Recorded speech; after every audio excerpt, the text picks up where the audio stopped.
everybody. Hi. Welcome back to Faith Fellowship Friday. We're back again. Yes. It's December. I know. My goodness.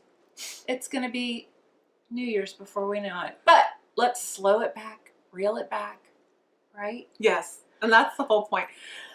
Last week, we kind of touched a little bit on the whole fact that we get so caught up in the actions or the rituals of the holidays sometimes that we lose the true meaning. Yeah, Good we grief. lose definitely the true meaning of what the holiday actually is. I often told Sheri, and I share it with all of my friends, that as my daughter was coming up, she knew all the Disney stories.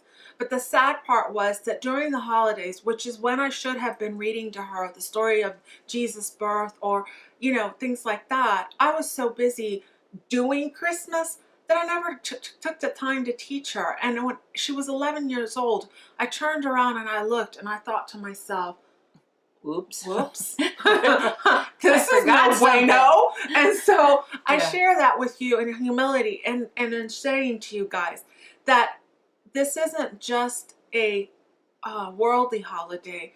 It's a holiday that our faith is very firmly based in. Yes. And historical. So, yes. Yep. And so we're going to take a different spin with it, though. Yeah, because sometimes we can get so caught up in keeping up with the Joneses and what the neighbors are doing, or just even the decorations of the houses. Oh, my word. I mean, it has to stop somewhere, because you can, or, and then you get now people are splashing the lights all over their houses, or they have the messages that, oh my gosh.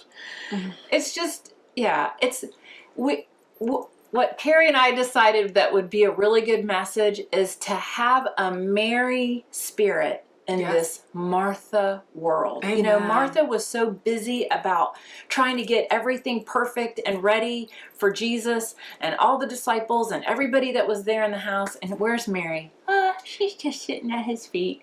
And for many years, Jesus. And for many years, I very much related to Martha. Me because too. That was what I was conditioned, I think, to think that we need to be doing and putting and displaying and, just getting caught up at even just the advertising and your friends. And it all becomes about the getting and the doing and the being versus the sitting and the enjoying your family and that moment of, being together. Mm-hmm. Anyway, so we're going to roll it back and we're going to really dive into the Mary and Martha story. Yeah. So, come on. I think this is a really strong message here that we can not be such a performer. Right.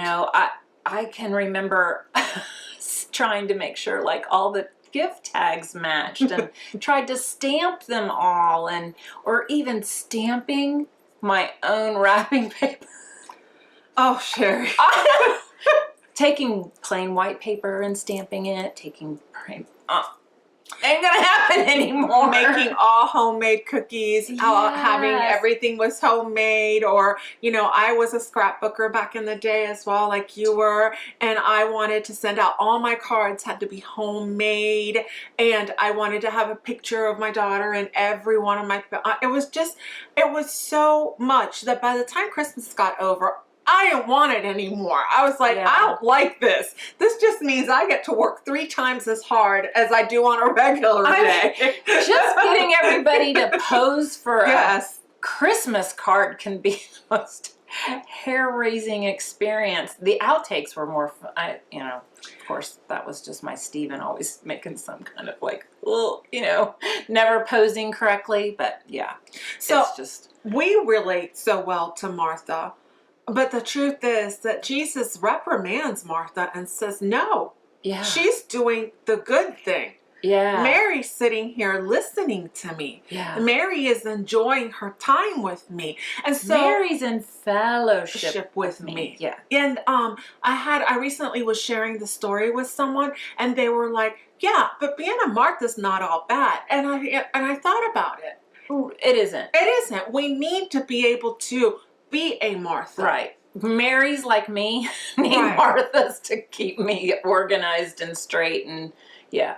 I think it's like everything. It's in moderation. Yeah. You know, take the time and do some of those things that, you know, you think of as family traditions. I totally think that they're necessary because it does bring you back to in your memories later on in life, and you'll remember them as very sweet moments. Yeah. But don't get so stuck in them that you forget to actually celebrate what the real season is about. Right. That's, I think, what Jesus was saying. Yeah. Hey, she's doing the thing. She's doing the right thing. You can get to the casserole and you can get to the dishes later. Yes.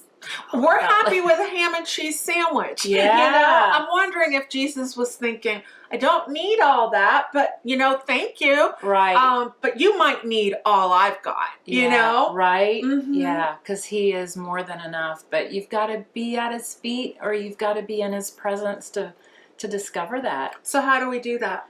What do we do? Oh, man, just find some time to be alone with the Lord. And sometimes it's going to be in your car. Or in the bathroom. Right?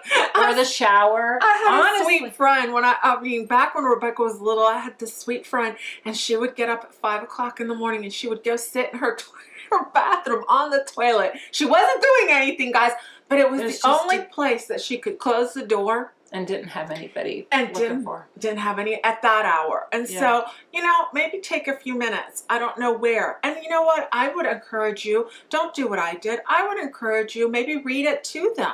If they're young enough that they're around you and you having to hold on to them and stuff. I wish I'd done that. Did you do that? You know, I can't. We did a lot of Veggie Tales. So maybe not even the story, the actual book. If whatever scripture you happen to fall in your devotional. Like in Luke. I tell you, the Christmas story really came to light, and this isn't to be a downer or anything, but when my late husband was under hospice care during the holidays and Thanksgiving and Christmas.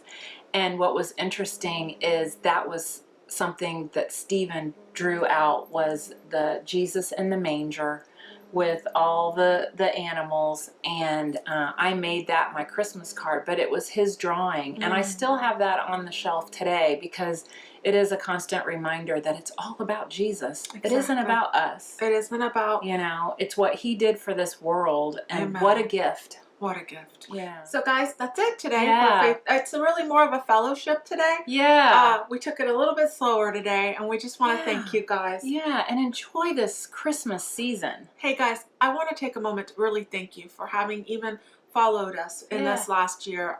We've been on YouTube a little bit over a year, and we're hoping that this will grow a little bit more as the new year starts, but we're thankful for those of you that have actually followed us on a regular basis, because this is what God has put on our heart to share with those of you who are out there, and just want to thank you. Yeah, so if it blesses you, it might bless somebody else that you know, so be sure to share. All right. Yeah. Well, y'all have a great day. All right. God bless. Have a good one. Bye. Bye.